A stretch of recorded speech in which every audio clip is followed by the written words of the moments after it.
No matter what politicians or diplomats do, events on the front line are of decisive importance in any war. And what is currently happening in different directions, we'll discuss with Paul Smith, or Yuri, US Army veteran and Ukrainian Army veteran too. Hello and welcome.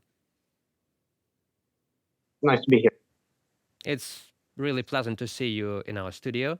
And I know that you were a veteran of the 59th Brigade of the Armed Forces of Ukraine. Can you please share some achievements and problems that you faced while you were serving in the Defense Forces of Ukraine?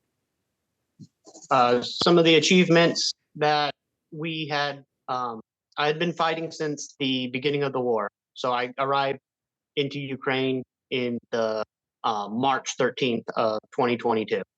And from March until the offensive in the Mykolaiv region in August of that same year, we had um, difficulties with training and integrating some of the veterans that were coming to volunteer and fight in Ukraine.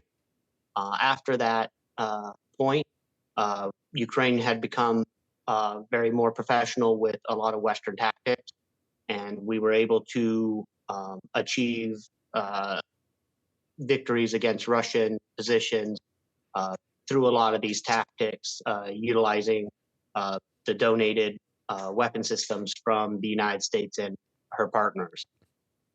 Some of the difficulties that we had faced was, uh, although we were getting aid, we weren't getting it in the numbers required to fight in a prolonged, high intensity conflict that Ukraine finds itself in.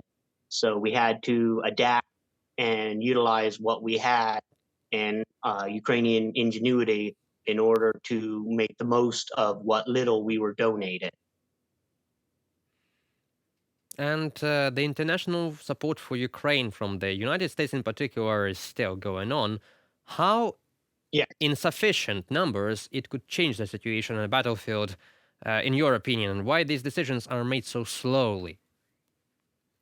Well, right now I'm in Washington, D.C. I just got done doing a 3 day long conference here, talking to members of uh, the Senate and members of Congress in order to explain to them the situation on the ground in Ukraine using my personal firsthand experiences. And there's a lot of uh, there is some bipartisanship, but there's also a lot of uh, individuals with reservations regarding the war in Ukraine. A lot of it comes down to misinformation and even Russian propaganda regarding why the U.S. shouldn't involve itself. So there's been a lot of tiptoeing around how best to defend Ukraine. We get a lot of the congressmen and senators saying that we support Ukraine, we want to support Ukraine, but sometimes it's just words and not action.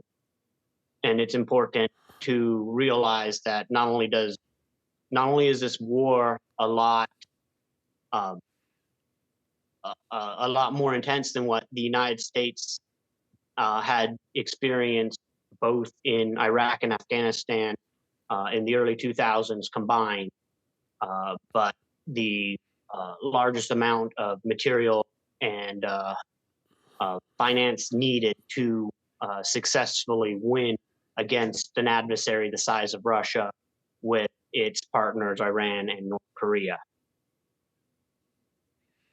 Well, why is it so difficult to convince these people in the Senate and Congress to do the right thing, to support Ukraine to win over the Russian aggression and rather not do some concessions to the aggressor, like fixing their success on the battlefield, demonstrating that you can, with blatant force, rip and tear the international order set after World War II? Is a lot of it has to do with um, the population of the United States. Although a huge majority of the U.S. does support Ukraine's war effort, they are experiencing a successful Russian propaganda regarding, um, you know, not supporting Ukraine. So that is translated to their representatives.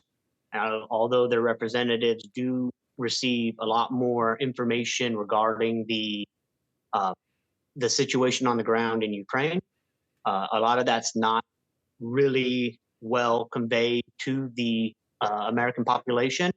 And I spend a lot of my time through my social media channel, through advocacy with various Ukrainian organizations to talk to a lot of these individuals who have these misconceptions of what's really going on around in Ukraine, and then what they're receiving off of their YouTube, off of their Facebook, off of their Twitter feeds, um, that heavily skews towards Russian propaganda, is how they feel that that's actually going.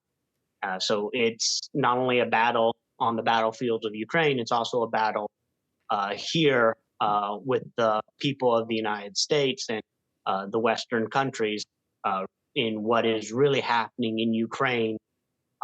When I tell them specific facts that I had experienced firsthand, they are absolutely shocked and they say, "Oh no, that can't be."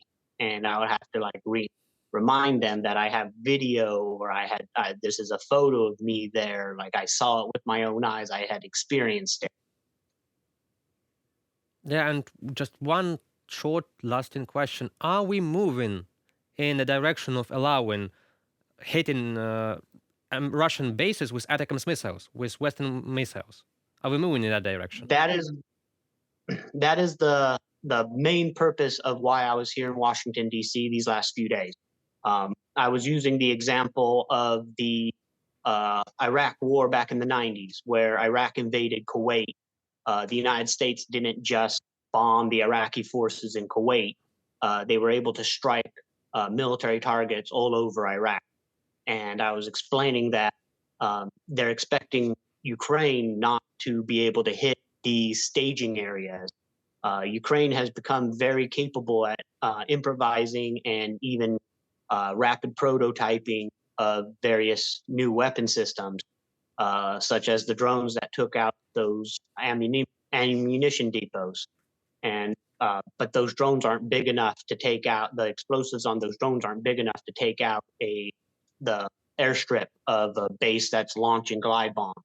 So I really um, made it uh, impactful to these senators and these congressmen that it is very important that we pressure the Biden administration to allow Ukraine to use these long range munitions to strike at these Russian targets, these Russian military targets, um, so that we can. This is the only way that we're going to really bring this war to an end.